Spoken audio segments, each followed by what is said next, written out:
Blessings, favor, and peace to the Grace family. The name of the Lord is a strong tower. The righteous run into it, and they are safe. That's from Proverbs chapter 18 and verse number 10. We are now in day 10 of our 52-day challenge of the Nehemiah project.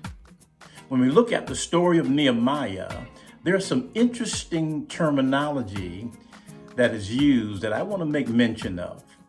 As they work together building this wall, they use the words us and we to speak to the corporate effort that it took.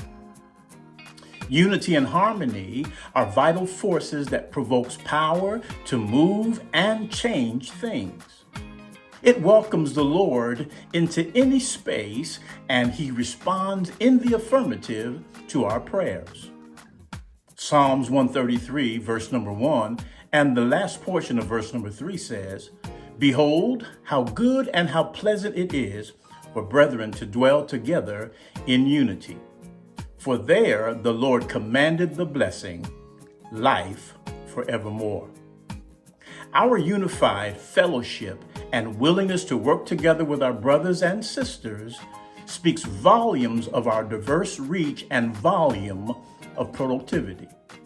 Let's have one voice, one sound, and speak the same things, and watch God move and build in us and through us.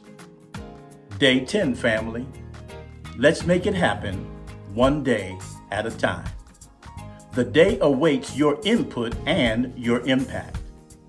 Work this day, and we'll connect again tomorrow. God bless you, and may grace be unto you.